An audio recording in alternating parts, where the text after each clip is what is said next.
Oh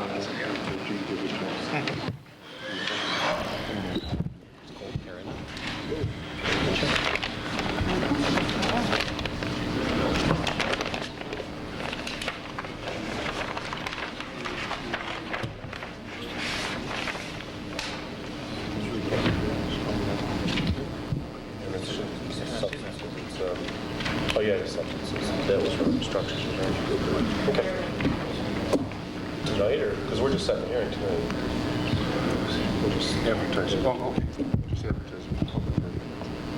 You don't have any public hearings after tonight? Nothing. Okay.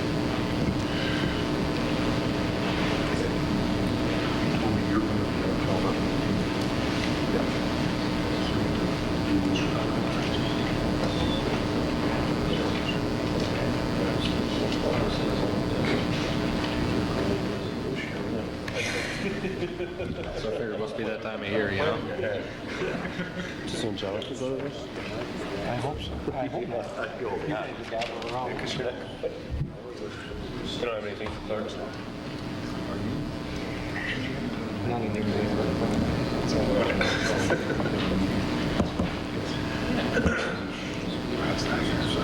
How long?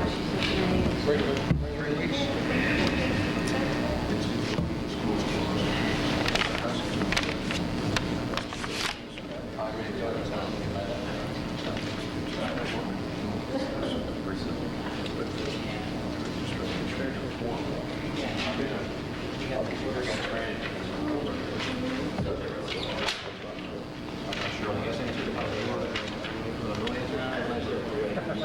We'll take care of the sidewalk first. I'll let you know as soon as I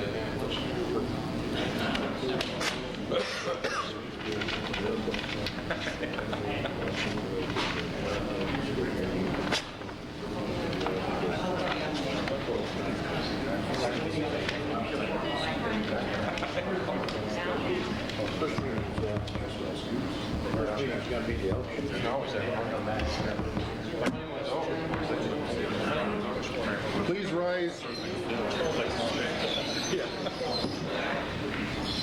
Pledge allegiance to the flag of the United States of America and to the republic for which it stands, one nation, under God, indivisible, with liberty and justice for all. Lord, open our hearts that we may hear the voices of our people. Disclose to us thy divine light that we may know and understand things better. Give us encouragement to continue in our work. Give us enthusiasm to excel. Give us commitment to complete our task. Amen. Amen.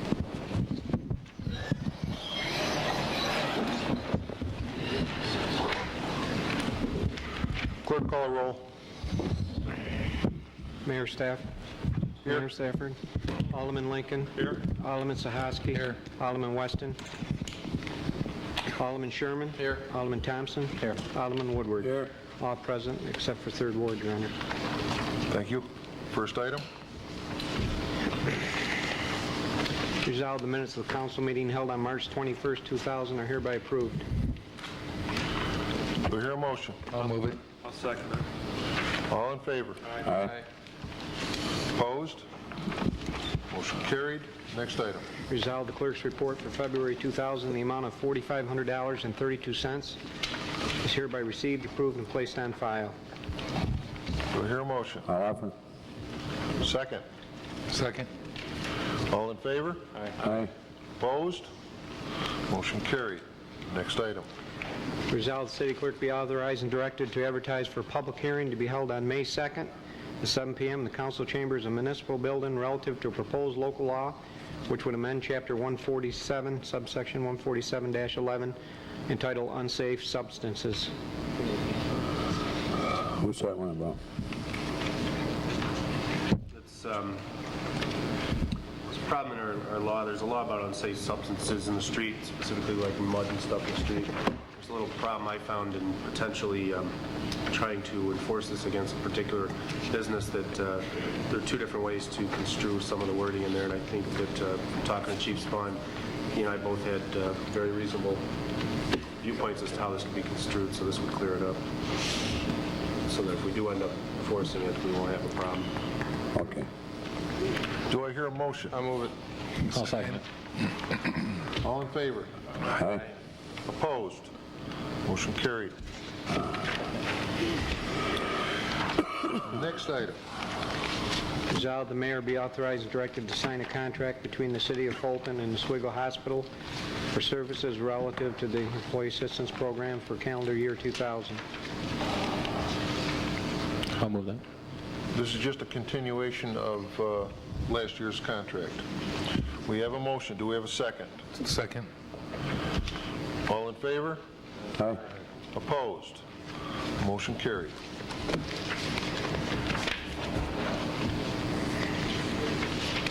Next item. Resolved that the filing fees for civil service exams hereby increased to be consistent with the past practice of the state and city, both receiving half of the filing fees as follows. Examinations, police and fire, filing fee $25, $12.50 for the state fee, $12.50 for city fee.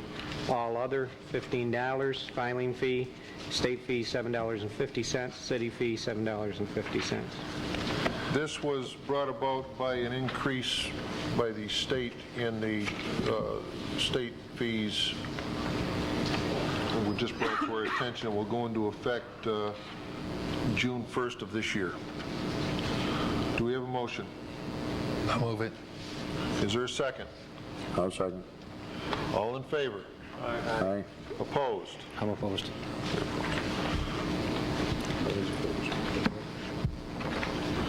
Motion carried.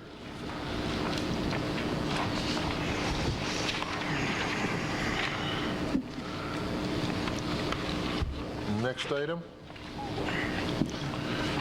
is the resolution. Okay.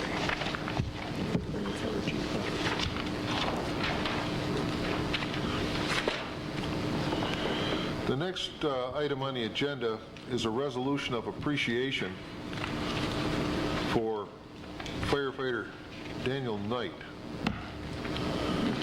Unfortunately, firefighter Knight is unable to be here tonight due to the fact that he's out of town.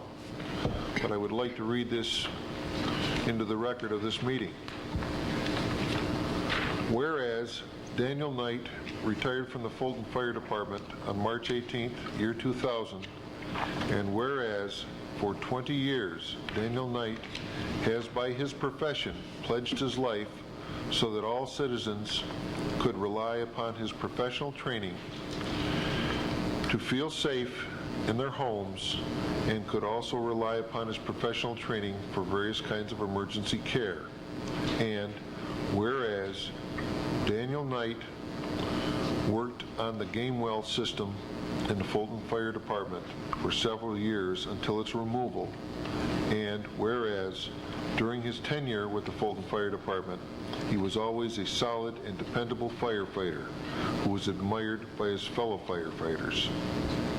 Now, therefore, be it resolved that I, Mayor Michael K. Stafford, members of the Common Council, Fire Chief Anthony Gurria, Assistant Fire Chief Dana Smith, members of the Fire and Police Commission, and the entire Fulton Fire Department wish Daniel Knight best wishes in his retirement and convey to him our sincere gratitude for his excellent service to the City of Fulton for the past 20 years.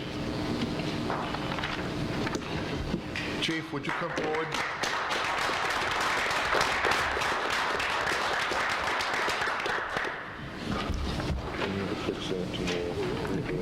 Okay.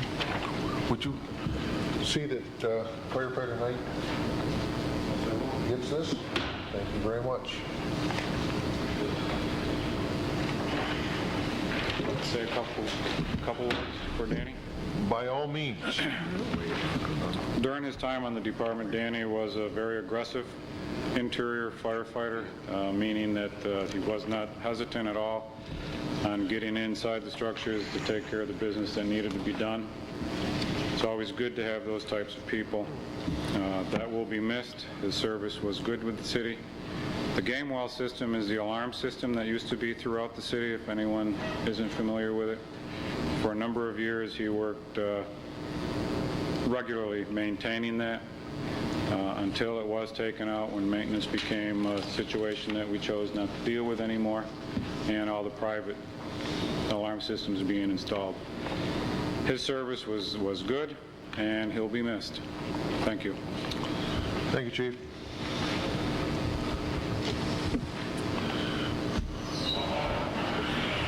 The next item.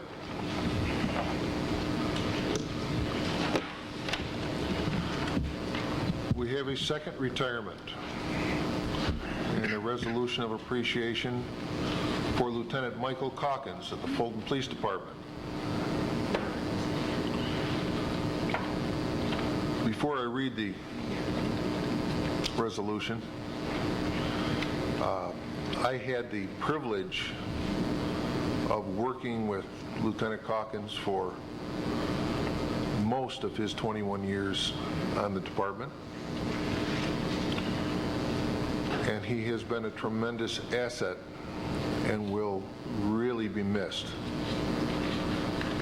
He's put an awful lot of extra hours in to develop a computer system that will work to improve the efficiency of the department, and always went above and beyond the call of duty, most of the times without even being asked.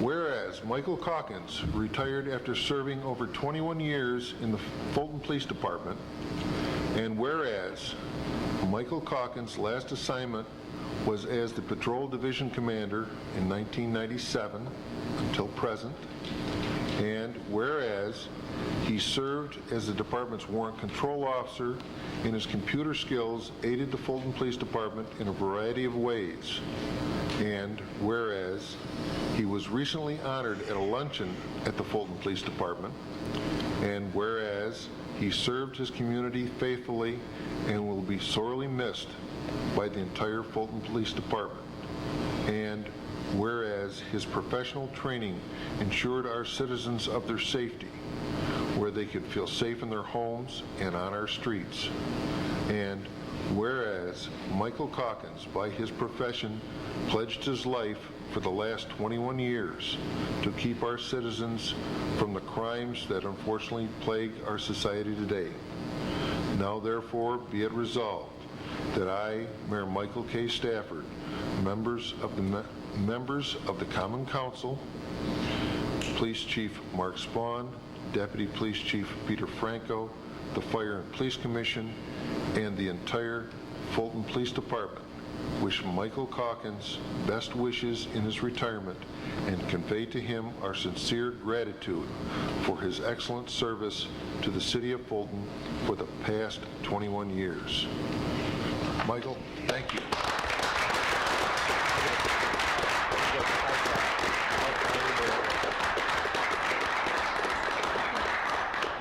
Chief, would you come up here too, please?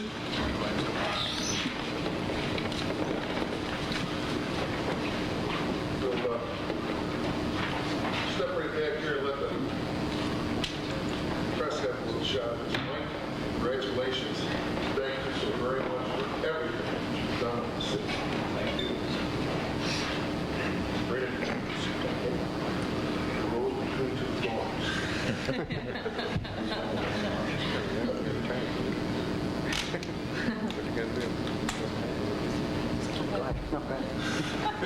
I'm a little bit taller.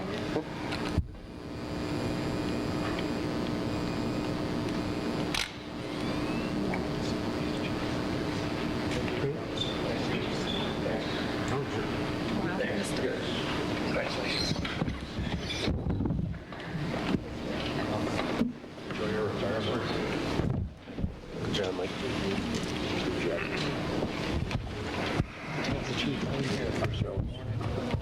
Make sure I get it. Damn it. That's what happens when you're going fast. Damn. I would also like to comment on Lieutenant Calkins' contribution to the city. Mike was truly a mentor to the members of the Fulton Police Department his loyalty, his compassion, his organizational skills and planning, particularly to his last assignment as Patrol Division Commander. He certainly left a true vacancy for us, and it's easy for me to say that he will be missed because he is already missed in the short time that he's been gone. But as the mayor mentioned, his legacy to the Fulton Police Department is going to be, and has been, increased efficiency and effectiveness, particularly through his computer skills. As recently as this morning, a computer database that Mike designed for the County Sex Offender Management Group is being looked upon in Washington, D.C. as a key piece of the county's Sex Offender Management Grant. And I look forward to seeing that develop into something that will be revered on a nationwide basis. So once again, I'd like to echo the compliments of the mayor and the council. Thank you. Thank you, Chief.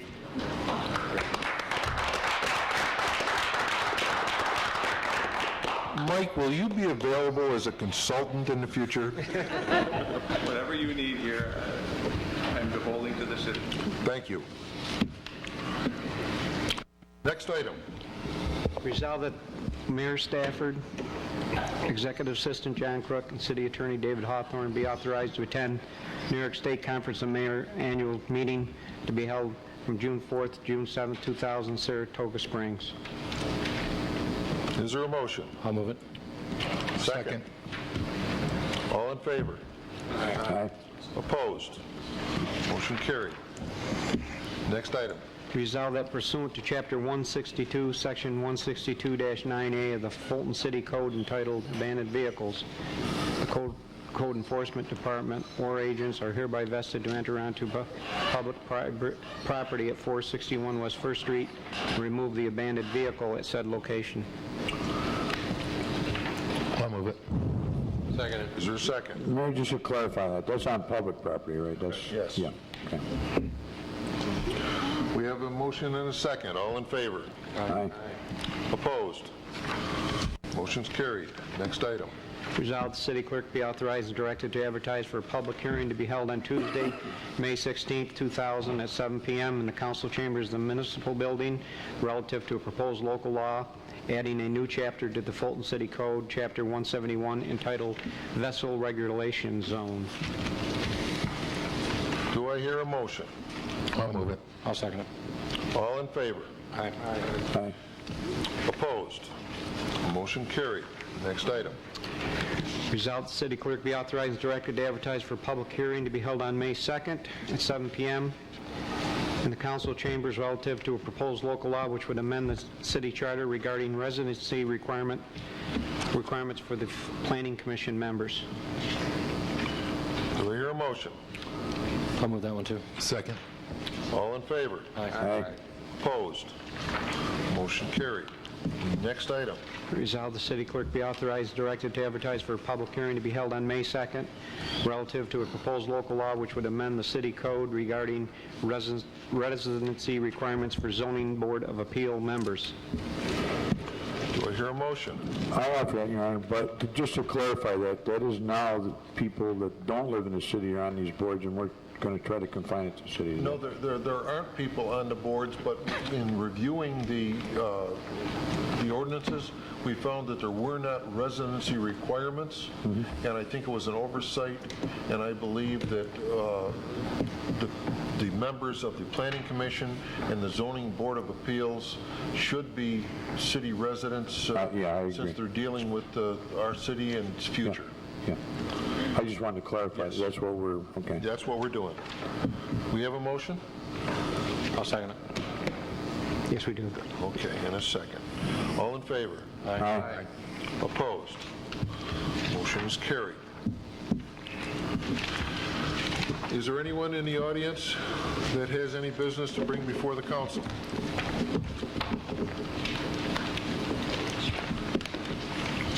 Is there anyone on the council that has any business to bring before the council? You know, with Chief Spawn here, I've got a question tonight. I've had some phone calls concerning this issue about these the big car stereos where you can kind of feel them before you see them. And is that something, we've tried to pass a noise ordinance here before, but if we can get around that somehow and regulate that, I know other communities are doing it as a safety issue where they don't feel the driver can necessarily hear fire trucks, ambulances, and things like that. And really, when you can feel these cars coming, they're 5 blocks away before you even hear them or see them. That's I don't know if we can put a vibration control on these guys or what, but it's just, I think it's a little out of hand. There is a section within the state vehicle and traffic law that does deal with a decibel limit for sound. However, that requires measuring devices out in the field, and that's always been one of the problems that we've had with measuring subjective noise. One of the things we adopted last year was an internal policy, basically guidelines for disorderly conduct, which basically adopted some of the language that we were toying with at the time when we were discussing the noise ordinance. And basically some of that language that we adopted for an internal guideline consists of identifying objective criteria to demonstrate a noise violation.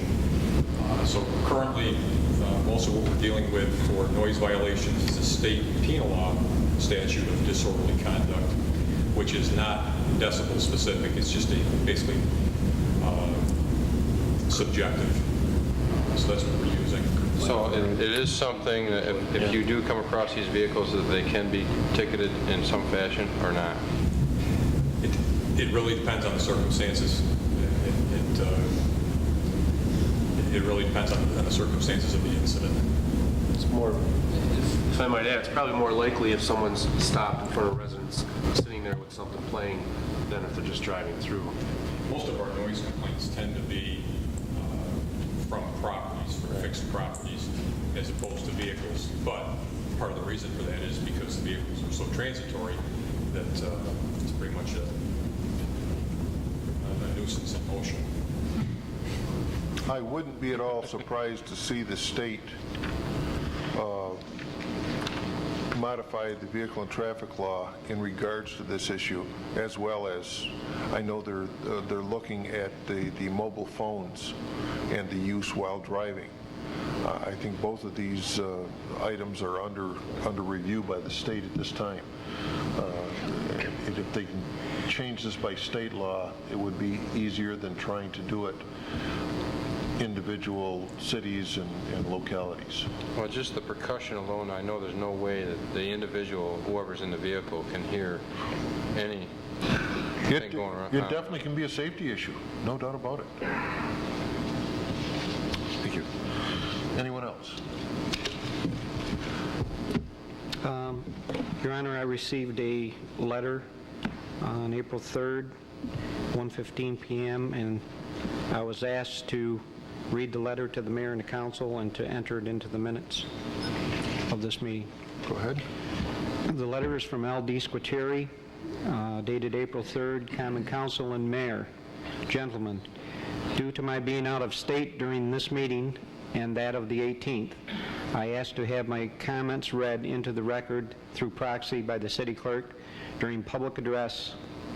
I request the traffic study scheduled for State Street between South 3rd and Park Streets to be conducted in a thorough manner with all circumstances, contingencies, and peak hours being considered.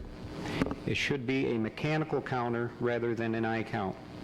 The instrument should be allowed 1 week of 24-hour surveillance to include all heavy hours, including 7 a.m. to 9 a.m., 2 p.m. to 4 p.m., and all shift changes at Sealright using State Street.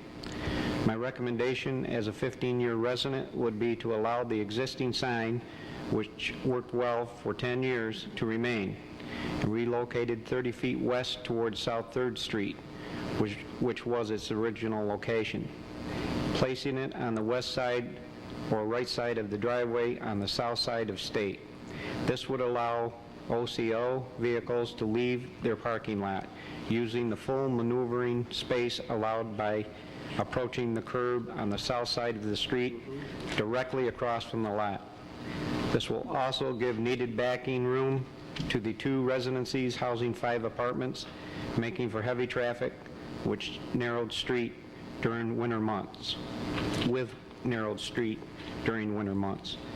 It will allow summertime parking and temporary parking when needed by the north side resident. In closing, let me advise the council of other unique signs in the area. South 3rd Street between Broadway and Rochester, known as the Dentist Block, has a sign, no parking Monday through Friday. Also on Oneida Street, we have no parking driveway.